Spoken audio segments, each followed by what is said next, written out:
ఇక సత్తుపల్లి కంటే నాణ్యమైన ఆయిల్ ఫామ్ పంట సిద్దిపేటలో పండుతుందన్నారు హరీష్ రావు. ఆయిల్ ఫామ్ సాగుపై ఎలాంటి అనుమానాలు అవసరం లేదన్నారు. రైతులందరికీ ఎంతో ఉపయోగపడేలా ఆయిల్ ఫామ్ ఫ్యాక్టరీని నిర్మించాలని నాడు కేసీఆర్ నిర్ణయం తీసుకున్నారని గుర్తు చేశారు.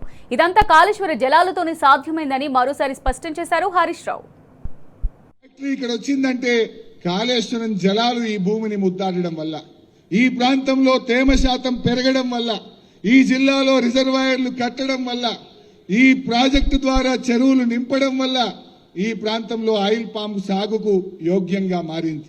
నాకు ఈ మధ్య ఈ ఫ్యాక్టరీకి వచ్చి అధికారులతో మాట్లాడితే, సార్ మాకు ఆయిల్ రేషియో కూడా బాగొస్తుంది, సత్తుపల్లి కంటే అక్కడ అశ్వరావుపేట ఫ్యాక్టరీ కంటే కూడా ఇక్కడ క్రషింగ్ లో ఆయిల్ రేషియో చాలా బాగా వస్తుంది, ఈ ప్రాంతం ఆయిల్ పామ్ కు బాగా సూట్ అయింది, ఇక్కడ వచ్చే పండు మరి మంచి నూనె కూడా ఉత్పత్తి అవుతా ఉంది, ధర కూడా ఎక్కువ వస్తుంది సార్ రైతులకు అనేటువంటి విషయం ఇక్కడ అధికారులు కూడా చెప్పారు.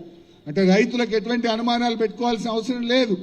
ఈ ప్రాంతం మరి బాగా మంచి పంటలు పండాలని, ఇది ఒక సిద్దిపేట జిల్లాకే కాదు, సిద్దిపేట, జనగామ, కామారెడ్డి, నిర్మల్ ఈ చుట్టుపక్కల 10 జిల్లాల రైతుల పంట ఈ ఫ్యాక్టరీకి రావడం జరుగుతుంది.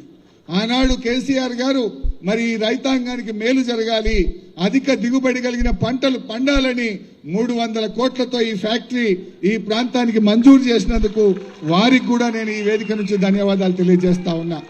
మరి ఇంత మంచి ఫ్యాక్టరీ వచ్చింది, ఇక్కడ ఎంతో మందికి ఉపాధి కూడా దొరుకుతుంది.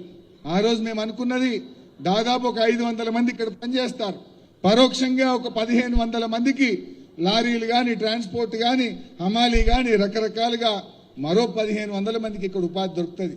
ఒక 2000 మందికి ప్రత్యక్షంగా పరోక్షంగా ఈ ప్రాంతంలో ఉపాధి దొరుకుతుందని చెప్పి ఏదైతే కలలు కన్నామో ఆ కలలు నిజమైనందుకు నాకెంతో ఆనందంగా ఉంది. ఈ సందర్భంగా రైతు సోదరులందరికీ నేను శుభాకాంక్షలు, అభినందనలు